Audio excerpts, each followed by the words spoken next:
Hello, Ron, this is AccuDriver, and I've got a theory fresh off the presses, which is highly appropriate seeing as it's from the new FNAF book, Escape the Pizzaplex. You do not know how much I want to say escape from the Pizzaplex when I say that. So many takes.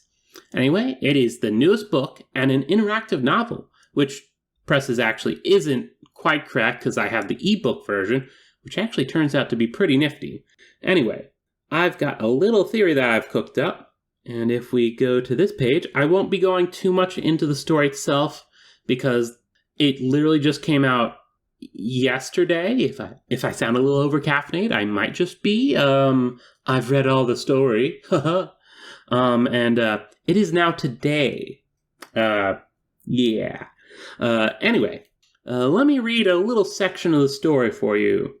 This takes place one of the nights where you're playing hide-and-seek with Gregory, and you end up going to Bonnie Bowl with him.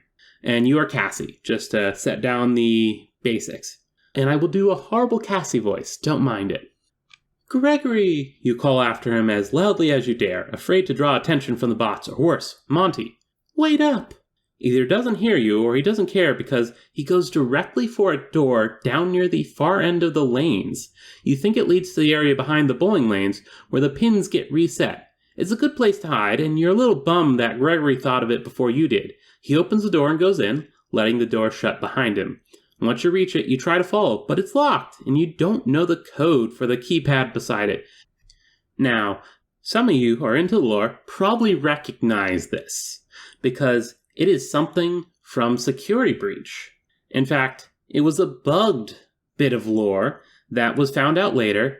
You see, if you deactivate all the little wet floor sign bots, or as one particular YouTube called them, and I assume this is just from where he lives, the Pat-Pats, and then you go to Bonnie Bowl, there should be a Pat-Pat there, down at the end of the lane, as we just read where Gregory went. And when you deactivate that one, it opens up a hidden room, the back area Gregory just went into, and when you go into there, you will find Glamrock Bonnie, eviscerated, presumably by Monty. The whole scene is set up very much to imply Monty took out Bonnie to take his place as the bassist in the band. And that there are various levels of this theory where it's like, oh yeah, it's totally Monty taking over. And then there's the level of what if it's a setup, and then all these other things. However, there's an important detail found throughout this book. The detail that Gregory is able to reprogram the various bots, and not just on a surface level. In fact, if we go to another place in the story, we find a bit of a darker turn. Knowing how dark Gregory's humor has gotten, you aren't sure you want to hear what's coming, but you have to know. What did Gregory do to you, Roxy? He's altering my programming, so I will turn on you, Cassie, and attack you. A shiver runs over your skin. When? Roxy hesitates for a moment. Soon. Yes, we get direct proof that Gregory not only can reprogram the bots, but program them to attack people. Or, should I say, Dr. Rabbit. Because just a little bit earlier, literally the point just before that text I just read, you get a little different sign here. Some of your sadness recedes, replaced by energy. Roxy, have you scanned your programming lately? Roxy shakes her head. No, I haven't, but that's a good idea. Please wait. A moment later, Roxy's face goes blank as the animatronic begins an internal scan. You wait patiently for a few minutes until her feature brightens again. Immediately she frowns. Oh no, Cassie, you were right. My programming has been tampered with. By Gregory?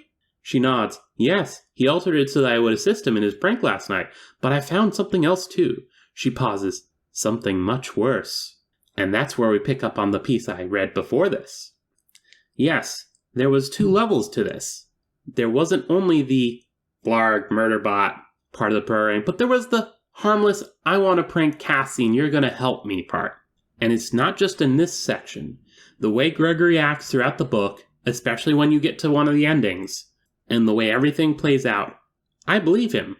I believe that he does not think he programmed the bots to do what they're doing. But let's go back to that previous section I read where he happens to go into a place that we found the body of a dead animatronic, and we add that to the fact that we have proof now that Gregory was the one reprogramming the bots, not only as himself, but also likely as his alter ego, Dr. Rabbit. And suddenly, the fact he not only knows about the location, but he can get into it easily enough, puts a different spin on how we find Bonnie there. The question is, why does Dr. Rabbit want Bonnie gone? And that brings us to the burn trap in the basement. In Security Breach, we get a bunch of stuff pointing towards someone having had the area down there excavated, and most people were thinking Vanny. Still might be. However, not once do I remember her actually being stated as some kind of programmer. In Help Wanted, she's just a beta tester. And from there, she ends up as just a guard. So how could she possibly get the bots to do what she wants? She can't. But Dr. Rabbit can. So, even if Vanny, is the one that ends up using the animatronics to dig the tunnel, she's not the one that was able to reprogram them. That would be Dr. Rabbit. So with all this information in mind, my theory is this. Gregory, as Dr. Rabbit, programmed Monty Gator to kill Glamrock Bonnie in the hidden room in Bonnie Bowling, a room that we now have proof Gregory not only knows about, but can get into. This was all done by Dr. Rabbit so they can get parts for Burn Trap. However, something happens before they're able to move the parts down below. Dr. Rabbit locks up the room tight so no other regular staff can get in there, and then he's freed from Glitch Trap. The 2 Balloon Boy arcades are completed, and then at some point after this, we roll into the events of Security Breach. Up to and during which Vanessa is able to continue doing what she's already been doing, because the bots are already programmed to do what she wants, but she can't get into the room where Bonnie is, and when Glamrock Freddy reboots into safe mode, she isn't able to reprogram him to be under her control anymore.